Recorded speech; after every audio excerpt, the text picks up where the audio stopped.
I want to give all praises to Yahweh, Bahashem, Yahweh Shai, Bahashem, Rakah Kadash. Double honors to the apostles and elders of Great Millstone who rule well, and greetings and salutations to the Ak and the Akwaf that are listening and learning. I want to read the definition of the word integrity, because we're going to need integrity and faith in the times that we're coming into. Integrity of being honest and having strong moral principles, moral uprightness. We're getting ready to come into some serious times, and I'm going to start off by reading the scripture in Acts 14, 22nd verse, confirming the souls of the disciples and exhorting them to continue in the faith, that we must through much tribulation enter into the kingdom of Yahweh.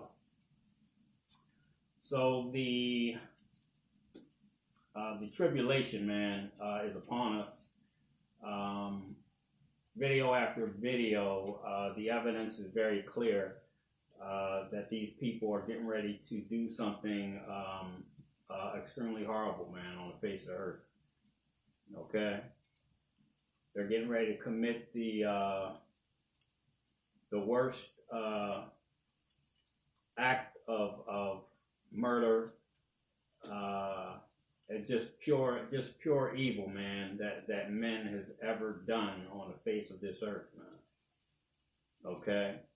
So with that being said, man, we're going to have a hell of a lot of faith, and I'm going to go to the book of Daniel, and I'm just going to get some examples. We know that it's Daniel's the 3rd chapter. Okay, I want to start reading Daniel's chapter 3, verse 4, because that's what's going on right now with these people. They're blowing the trumpet of wickedness, man. Okay? Forcing people to do things that they otherwise wouldn't do out of fear that they're going to lose their freedoms, man. Okay? So, Daniel chapter 3, verse 4. Then a herald cried aloud, "To you it is commanded, O people, nations, and languages." That's going on all over the earth right now. Okay? Let's look at that again. O people. Okay, that will be us Americans, us here in the United States. Nations, that will be the rest of the nations that are being told to do exactly what we are being told to do, to take something that they otherwise wouldn't. And languages, okay? So that's the whole earth, man. Oinkomini in sense, man. Okay? The whole world. All right? Oinkomini, the whole Oinkomini, man. All right? That at what time ye hear the sound of the cornet, flute, the harp, the sackbut, the psaltery, the dulcimer, and all kinds of music, okay, all of these different news channels, CNN, MSNBC, okay, Fox, WJL, Channel 8, whoever, they're all blowing the same, they're blowing these instruments, man. Their mediums are using the media, okay, the witchcraft, to blow these trumpets, man. To blow the sackbut, the psaltery, the dulcimer, and all kinds of other instruments, man. Okay? Because they're trying to tell you people that you have to do this, or you're not going to be able to go out to eat, you're not going to be able to go to basketball or football games. Okay? That's what these people are doing right now. You're going to have faith in these times to not have to and that's why we stop doing certain things, man. We don't do these types of things because it's not going to affect us, man. All right? Us in the truth, we don't give a shit about going to no football game or no basketball game. If they have it on TV, so be it. If not, then who gives a shit? Okay? So we got to stop. We got to come up out of this. The scriptures say to come up out of her, my people. All right? And that's what we have done. We have come up out of her because we don't want to take part in this place anymore. All right? ye fall down and worship the golden image that Nebuchadnezzar the king hath set up. And whoso falleth not down and worshipeth shall the same hour be cast into the midst of a burning fiery furnace.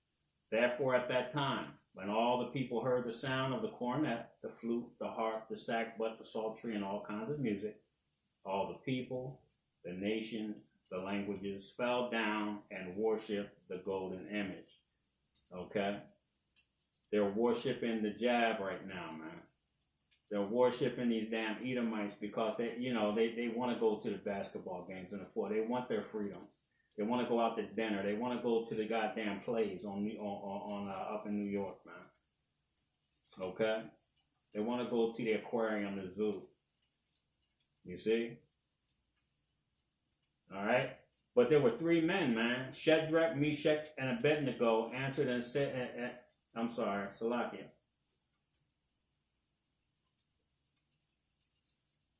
Shadrach, Meshach, and Abednego didn't, bow down to this image, man, when they heard this.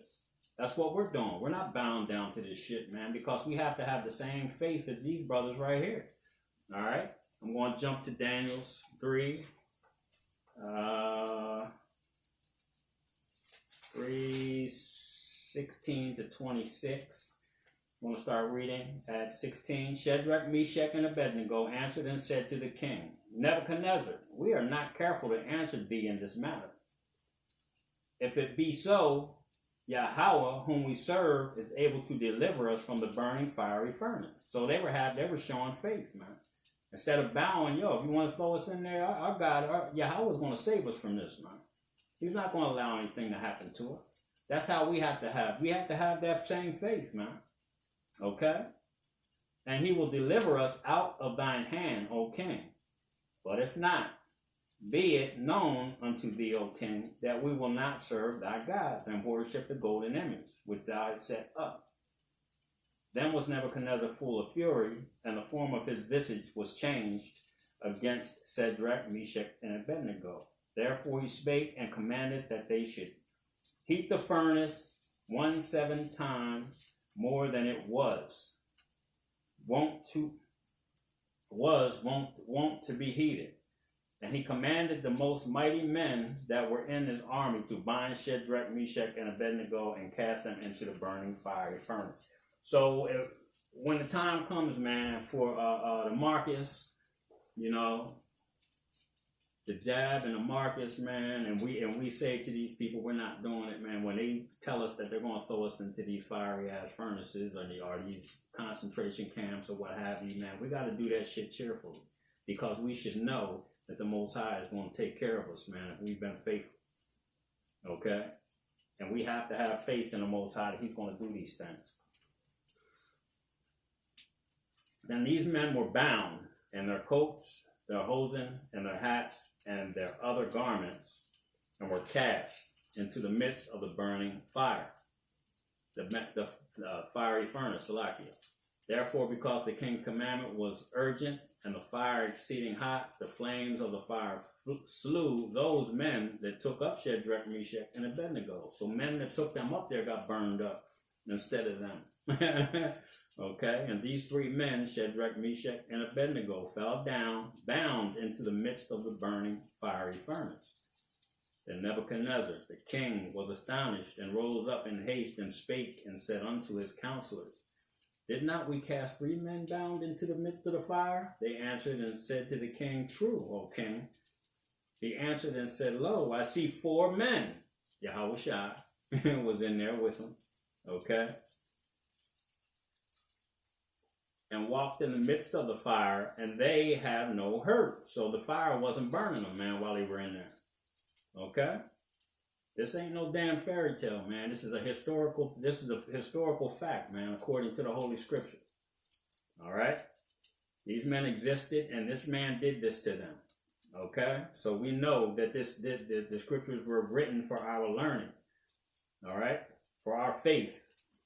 Then Nebuchadnezzar came near to the mouth of the burning fiery furnace and spake and said, Shadrach, Meshach, and Abednego, ye servants of the Most High Yahweh, come out, come forth, and come hither, come over here. And Shadrach, Meshach, and Abednego came forth of the midst of the fire. Okay? So this is an example of their faith, man. This is an example of their faith. Okay? So I'm going to get Hebrews 11:1.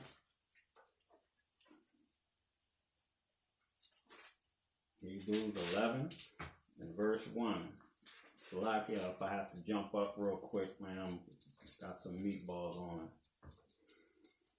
on the Barbie.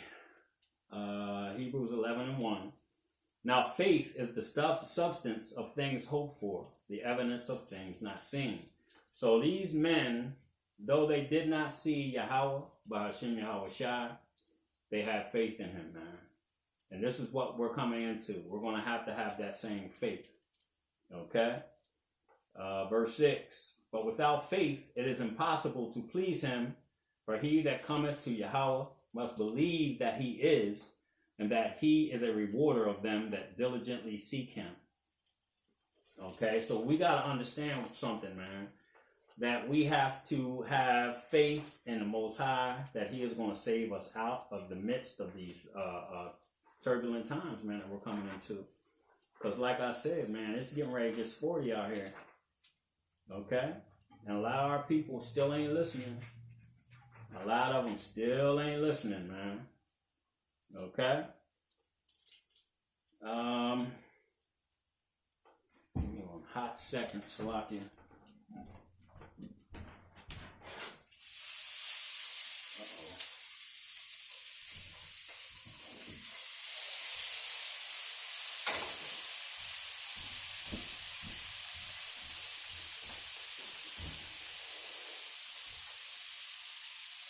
I'm going to go to 2 Maccabees 7, and I'm going to start reading at 1. It came to pass also that 7 brethren with their mother were taken and compelled by the king against the law to taste swine's flesh, and were tormented with scourges and whips. But one of them that spake first said thus, What wouldest thou ask of or learn of us? We are ready to die, rather than to transgress the laws of our Father. These men were ready to die rather than to transgress the laws of the Father. And I was telling the brother Lakama from the camp that I'm in currently, and I was explaining to him that I used to tell brothers back in the day when I first got into the truth. And I was trying to save everybody, you know, about the concentration camps. And one of the stories that I brought up was one of the examples, okay, of faith was that if they cooked a pork chop, okay, if you were in a concentration camp inside of a cell and you were hungry as hell, okay, and they brought a hot, steaming, sizzling pork chop, you know, to your cell and slid it under your door, you know, what would you do? And I said, you know, I would push it back out from under my door so it wouldn't tempt me. Okay, a lot of brothers said they would eat it, and I said, well, what if you ate it and an angel knocked the wall down and came in right after you finished it, because he was right on time. You swallowed the last piece, and his angel knocked the wall down. And realized that you ate the pork chop, man, and either put you to death or sealed the wall back up and left you there to get your head chopped off. You know, and a lot of these, you know, they looked at me like, you know, it was kind of funny, you know what I mean? Because a lot of people said they would eat the pork chop if they were hungry. Okay, so this is the kind of faith that we have to have, man, because that's the kind of stuff that's going to be coming to us. Okay. Verse 3, Then the king, being in a rage, commanded pans and cauldrons. These are big-ass hot frying pans and big bowls full of boiling oil. Okay? Yo, this is happening, bro. This is going to happen. To be made hot, which forthwith being heated, he commanded to cut out the tongue of him that spake first. So he cut this man's tongue out. And to cut off the utmost parts of the body, fingers, toes. The rest of his brother and his mother looked on. Now when he was thus maimed in all his members, he commanded him, being yet alive, to be brought to the fire and to be fried in the pan. So they chopped off his hands, fingers, hands, toes, feet, and then he was still alive in agony, most likely, or maybe not, because you never know. The Most High might have put a spirit on him not to feel a damn thing. And they threw him in a frying pan. Okay? All right? And as the vapor of the pan was for a good space dispersed, that means the smell of his burning flesh, they exhorted one another with the mother to die manfully, saying thus, the Lord Yahweh looketh upon us, and in truth have comfort in us, as Moses in his song, which witnessed to their faces, declared, saying, and he shall be comforted in his servants. So when the first was dead, after this manner, they brought the second to make him a mocking stock. And when they had pulled off the skin of his head with the hair, they asked him, wilt thou eat before thou be punished throughout every member of thy body? So these were punishments, man. These are horrible, unspeakable punishments that they were doing to these brothers. Okay, and some of us may have to go through this. So I'm just telling you, man, we really, really have to have faith. I'm going to go to 1 Peter 1, 8 and 9.